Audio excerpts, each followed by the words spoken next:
El llanto de las bebés cortaba el silencio de aquella mansión como una sirena, un sonido agudo de desamparo que resonaba por los pasillos de mármol desde hacía más de 3 horas. En el piso de abajo, María González, la empleada de la limpieza de 25 años, pasaba el trapo por el mismo metro cuadrado de suelo por cuarta vez, con el corazón encogido. Aquel llanto incesante removía una herida reciente y profunda dentro de ella. Arriba, las pequeñas Isabela y Sofía, gemelas de apenas 3 meses, lloraban sin parar.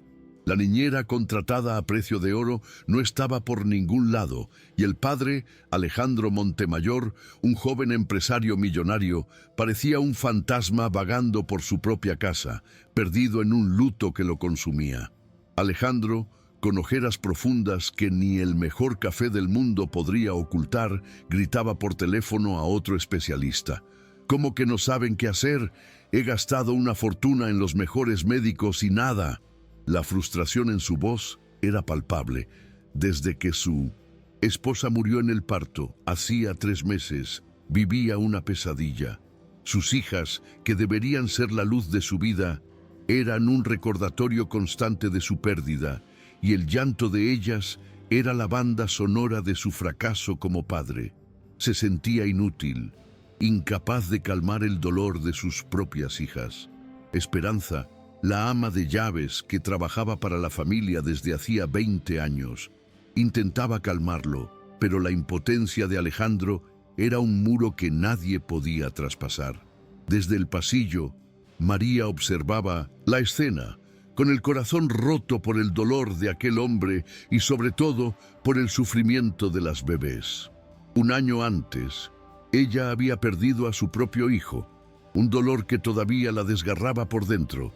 El llanto incesante de las gemelas no era solo un ruido, era un eco de su propia tragedia, una llamada que sentía en el alma.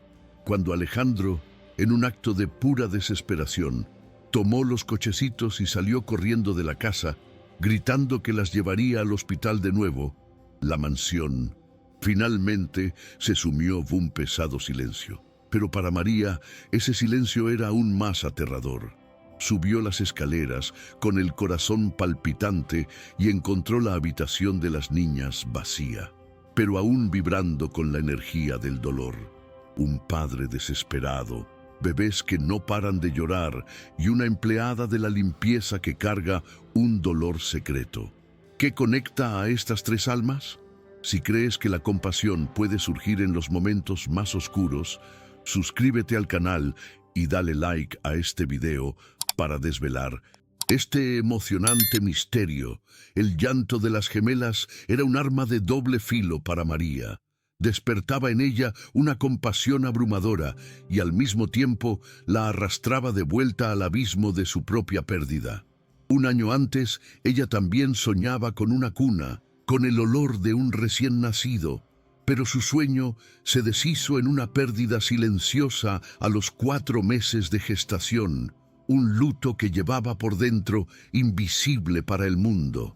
Por eso, no oía solo el llanto de Isabela y Sofía, oía el eco de su propio hijo no nacido. Mientras los demás en la casa veían un problema médico por resolver, María sentía la verdadera naturaleza de aquel sonido, una soledad profunda, una necesidad de afecto que ningún remedio podría curar. La sombra que se cernía sobre la mansión tenía un nombre: Doctora Victoria del Valle. Respetada pediatra y amiga de la familia desde hacía años, se había convertido en la máxima autoridad en la vida de las gemelas desde la muerte de su madre. Como las bebés nacieron prematuras y frágiles, Alejandro en su desesperación le entregó el control total. Él la veía como una salvadora, la única persona capaz de garantizar la supervivencia de sus hijas. Victoria, por su parte, alimentó esa dependencia. Sus visitas eran diarias, sus recetas constantes. Explicaba el llanto incesante como una consecuencia del organismo frágil de las niñas, una condición que solo su medicación especializada podía controlar. Su palabra era ley y nadie en la casa se atrevía a cuestionarla. El primer milagro y la primera semilla de la sospecha ocurrió en una tarde de desesperación. Alejandro volvió del hospital, derrotado. Los médicos no encontraron nada malo en las gemelas, pero no paraban de llorar. María estaba terminando de limpiar la habitación cuando él entró sosteniendo a Isabela, que se retorcía en sus brazos. En un gesto de puro instinto, María extendió los brazos y Alejandro, exhausto, le entregó a su hija. En el momento en que tocó el regazo de María, la bebé dejó de llorar. Un silencio súbito y milagroso llenó la habitación. Isabela se acurrucó en el pecho de la empleada y se durmió profundamente. Alejandro y la ama de llaves se quedaron boquiabiertos, pero María sintió algo más. Sintió que el problema de esas niñas no era una enfermedad, sino la ausencia de un remedio llamado amor. La paz recién descubierta en la mansión fue interrumpida por la llegada de la doctora Victoria. Entró en la habitación de las gemelas con la autoridad de quien comanda ese territorio, pero su sonrisa profesional se congeló al ver la escena. Las dos bebés, que había dejado en un estado de agitación crónica, dormían serenamente, una en brazos del padre, otra siendo acunada por María. El alivio no fue su primera reacción, fue un destello de furia controlada en sus ojos. Aquel milagro de tranquilidad era una amenaza directa a su plan cuidadosamente construido, una prueba de que la solución al sufrimiento de esas niñas no estaba en sus jeringas, sino en los brazos de una simple empleada de la limpieza. Con la habilidad de una manipuladora experta, Victoria llevó a Alejandro al pasillo, su voz un susurro de falsa preocupación médica. Alejandro, no puedes permitir esto. ¿Qué les ha hecho esta mujer? Empezó a plantar el veneno de la duda. ¿Cuál es su procedencia? ¿Y si tiene alguna enfermedad? ¿Y si este efecto calmante es una reacción a algún producto químico de limpieza? Los bebés prematuros son frágiles. Cualquier contacto sin esterilizar es un riesgo. Transformó un acto de amor en un peligroso procedimiento no autorizado, usando el lenguaje de la ciencia para invalidar el lenguaje del corazón. Y Alejandro, cansado y vulnerable, comenzó a vacilar. De vuelta en la habitación, Victoria se dirigió a María, su voz ahora un bisturí de desprecio. Entiéndalo bien, su trabajo es limpiar el suelo, no tiene permiso para tocar a mis pacientes. La humillación fue pública, rebajando a María de Salvadora a una fuente de contaminación. Sus manos transportan gérmenes. Por el bien de las niñas, a partir de hoy, tiene prohibido tener cualquier contacto directo con ellas. Es una orden médica. La injusticia era abrumadora. El cariño que curó a las niñas ahora era clasificado como un riesgo biológico. María, con el corazón roto, retrocedió, confusa y herida, viendo cómo el milagro que acababa de realizar era transformado en un crimen. Sola en la habitación más tarde, Victoria reveló su verdadera cara. De su maletín médico sacó no un calmante, sino un frasco con un estimulante suave y sin sabor. Con la precisión de quien conoce su oficio, inyectó el líquido en los biberones de las gemelas. Su plan era diabólico: mantener a las niñas en un estado constante de agitación, haciéndolas dependientes de su cura, para volverse indispensable para Alejandro y, finalmente, la nueva señora de la casa. El acto de María, que había traído la paz, debía ser borrado. La guerra por el control de esa familia se ganaría con química y engaño. Y Victoria, la médica, era la señora de las armas. Esperanza, la ama de llaves, era la memoria viva de aquella mansión. En sus 20 años de servicio había sido testigo del apogeo de la felicidad de la familia y, más recientemente, de su trágica caída en la oscuridad del luto. Oyó el primer llanto de las gemelas el día que nacieron, un sonido que fue rápidamente ahogado por la noticia de la muerte de la madre. Durante meses observó, con el corazón roto, la desesperación de Alejandro y el sufrimiento incesante de las pequeñas. Por eso, cuando vio a María, con un simple toque, traer una paz que parecía imposible, sintió como si una ventana se abriera en una habitación cerrada durante mucho tiempo. Aquel breve momento de silencio y calma fue el primer soplo de esperanza que sentía en meses. Pero la esperanza de esperanza fue rápidamente reemplazada por una sospecha incómoda. Mujer de hábitos y aguda observación, lo anotaba todo en un pequeño cuaderno de cubierta gastada, y sus registros comenzaron a revelar un patrón perturbador. Notaba que la doctora Victoria llegaba siempre por la mañana, y que, invariablemente, una hora después de que la medicación fuera administrada, el llanto desesperado de las gemelas recomenzaba, más intenso que antes. La llegada de María había traído la paz. La intervención de la médica parecía traer de vuelta el caos. La lógica era simple, pero la conclusión aterradora. El remedio que debía calmar a las niñas parecía estar haciendo exactamente lo contrario, y la médica era la única que no parecía sorprendida por ello. El respeto que sentía por la autoridad de la doctora Victoria comenzó a transformarse en desconfianza. Veía la forma en que la médica menospreciaba a María, el desdén en su mirada, la crueldad en sus prohibiciones. Y veía también la pureza en el cariño de María, el amor genuino que la joven empleada sentía por las bebés. Decidió entonces convertirse en una aliada silenciosa. En conversaciones susurradas en la cocina, compartía sus anotaciones con María, validando las sospechas que la joven temía admitir. La ama de llaves, con su sabiduría de años, y la empleada, con su intuición maternal, formaron una alianza secreta. Aún no sabían la dimensión de la maldad que enfrentaban, pero sabían que necesitaban proteger a esas niñas de la mujer que debía estar curándolas. La sospecha de María necesitaba pruebas. La oportunidad surgió de forma inesperada. Mientras limpiaba la basura del baño de la habitación de las gemelas, escondido bajo bolas de algodón, encontró un frasco del calmante natural que la doctora Victoria supuestamente administraba. Pero el frasco no estaba vacío, estaba lleno, con el sello roto por una aguja. ¿Por qué una médica desecharía un frasco lleno de un medicamento caro? Le mostró el descubrimiento a Esperanza, y la conclusión fue inevitable y aterradora.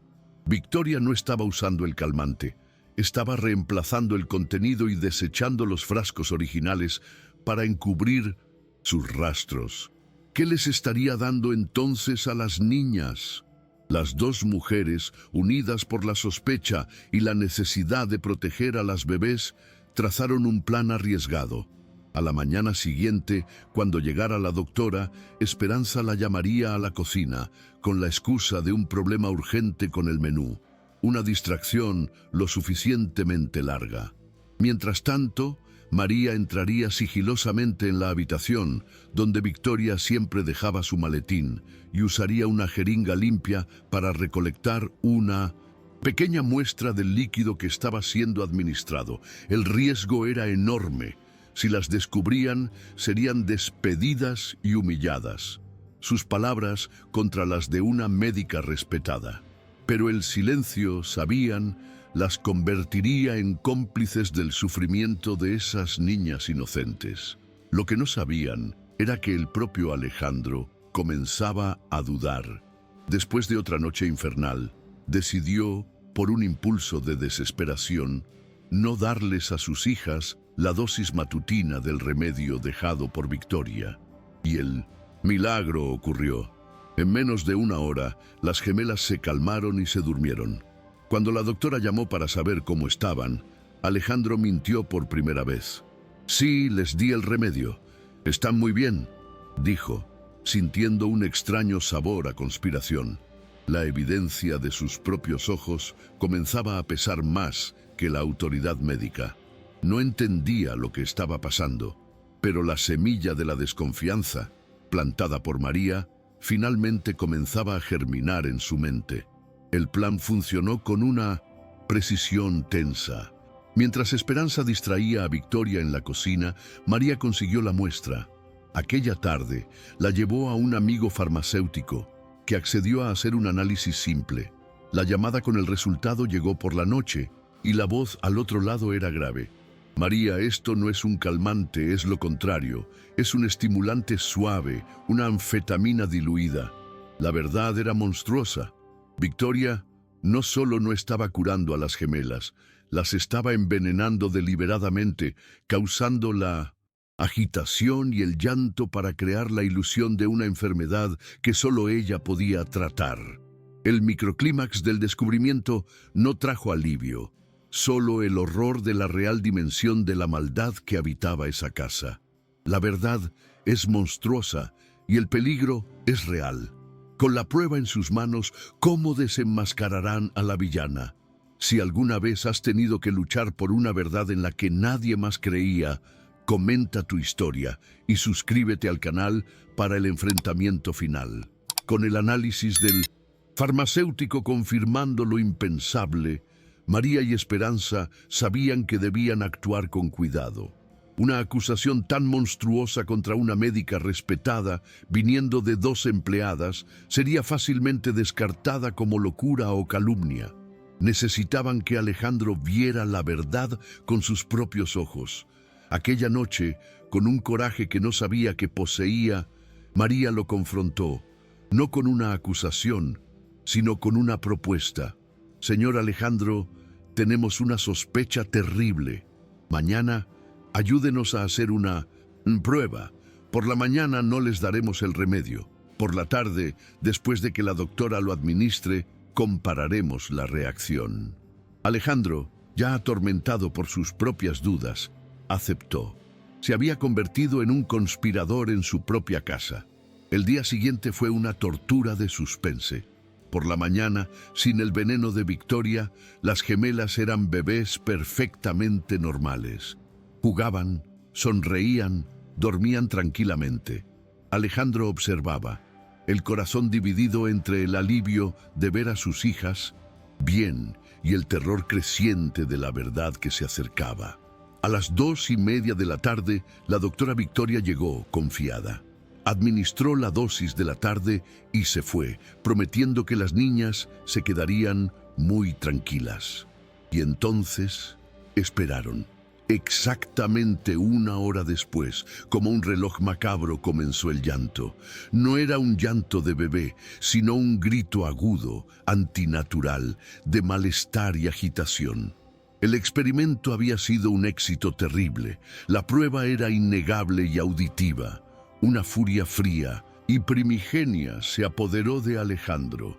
«Está envenenando a mis hijas», susurró, la frase cargada de un dolor y una rabia que no sentía desde la muerte de su esposa. La mujer, en quien había confiado la vida de sus hijas, era la fuente de su sufrimiento. Su primera acción fue llamar a otro pediatra, un médico de su confianza, y exigir una visita de emergencia para recolectar muestras de sangre. Mientras hablaba por teléfono, María miró por la ventana y vio una sombra en el jardín. «Señor Alejandro, está ahí fuera, vigilando». La revelación de que Victoria espiaba, esperando los efectos de su veneno, fue la prueba final de su monstruosidad calculada. El plan final se trazó en minutos. Sabiendo que Victoria estaba cerca, Alejandro la llamó. La voz un pozo de pánico escenificado. «Victoria, están peor que nunca. Por el amor de Dios, vuelve aquí». Creyendo que su plan había funcionado, que Alejandro estaba finalmente en el punto de desesperación que ella deseaba, la médica cayó en trampa. Volvió a la mansión, lista para desempeñar el papel de salvadora. Pero al entrar, no encontró a un padre desesperado. Encontró a Alejandro, al nuevo médico y a 2 policías que la esperaban. «Doctora Torres», dijo el médico, ¿puede explicarnos por qué encontramos anfetaminas en la sangre de estas niñas? Victoria se quedó helada, su mundo de mentiras derrumbándose a su alrededor. Acorralada por las pruebas, Victoria se derrumbó. La confesión brotó, no de arrepentimiento, sino de un amor enfermizo y posesivo. Lo hice por ti, Alejandro, lloró. Te amo desde que murió tu esposa. Solo quería que me necesitaras, que me vieras como yo te veo. Las palabras cayeron en la sala como un absurdo grotesco. No veía la monstruosidad de sus actos, veía solo la lógica distorsionada de su pasión. Para volverse indispensable, enfermó a las niñas que debía proteger. El amor en su mente se había convertido en una justificación para la crueldad, y la revelación de su motivación era, en cierto modo, aún más aterradora que el propio crimen. La justicia, cuando llegó, fue rápida e implacable. Mientras Victoria era esposada y se la llevaban, aún gritando el nombre de Alejandro, él sentía solo asco y una fría lástima. La mujer que admiraba como médica y amiga era una criminal, una figura patética destruida por su propia obsesión. Con ella fuera de escena, una nueva y urgente misión se apoderó de Alejandro: reparar el error que había cometido. Corrió a la comisaría, movido por la necesidad de liberar a la mujer inocente que había condenado. Necesitaba arreglar la injusticia que su debilidad y su miedo habían permitido, sabiendo que una simple disculpa no sería suficiente para borrar el daño que había causado. La salida de María de la comisaría no fue un reencuentro feliz. Lo miró, no con alivio, sino con el cansancio de quien ha visitado el infierno. Victoria confesó todo. «Tenías razón», dijo Alejandro, con la culpa pesando en su voz. María soltó una risa amarga y sin alegría. «Siempre tuve razón, pero usted prefirió creerle a ella, a sus amigas, a todos, menos a mí». Sus palabras no eran una acusación, eran un hecho, un espejo que reflejaba su verdadera falta. No la de ser engañado, sino la de haber sacrificado la verdad para apaciguar la opinión de su círculo social. No había confiado en la única persona que realmente se preocupaba. «Por favor, vuelve a casa. Las niñas te necesitan», imploró. La negativa de ella fue inmediata y cortante. «No puedo volver a un lugar donde mi seguridad y mi dignidad dependen del humor del jefe o de los chismes de las vecinas». La firmeza en su voz le mostró a Alejandro que la mujer que había despedido ya no existía. En su lugar había una superviviente que ahora conocía su propio valor. Desesperado insistió, prometiendo que había cambiado, que nunca más dudaría de ella. Ella lo miró fijamente, viendo la sinceridad en su sufrimiento, y finalmente cedió, pero no sin imponer sus propias reglas, las reglas de quien ya no estaba dispuesta a ser una víctima. El nuevo contrato establecido por María no era sobre dinero, sino sobre respeto. «Vuelvo para cuidar de las niñas, pero no como una empleada que vive aquí. Vengo durante el día y vuelvo a mi casa por la noche». Estaba trazando una frontera, protegiéndose a sí misma. «Y usted va a aprender a ser padre, va a estar presente, va a aprender a confiar en su propio corazón. Y la condición final, la más importante, tendrá que reconquistar mi confianza, desde cero cada día». Alejandro aceptó cada término sin dudarlo. Entendía que aquello no era una negociación, sino su única y última oportunidad de redención, el inicio de la reconstrucción de su familia sobre una nueva y frágil base de respeto. Los meses que siguieron fueron una danza delicada de reconstrucción. La mansión, antes un escenario de dolor, se convirtió en un laboratorio de confianza. Las gemelas florecieron bajo el cuidado de María, transformándose en bebés sanas y sonrientes. Alejandro cumplió su promesa. Llegaba más temprano, aprendía a bañarlas, a cambiar pañales, a simplemente estar presente. Intentaba acercarse a María, pero ella mantenía una distancia profesional, una muralla de cautela que sabía que él merecía. No solo estaba reconquistando la confianza de la cuidadora de sus hijas, estaba, con paciencia y humildad, intentando merecer el respeto de la mujer que, sin que él lo supiera, ya empezaba a admirar profundamente. La muralla finalmente cedió en una noche de lluvia. Alejandro encontró a María en la terraza, mirando una pequeña foto que siempre llevaba consigo. Por primera vez, ella habló de Miguel, el hijo que perdió.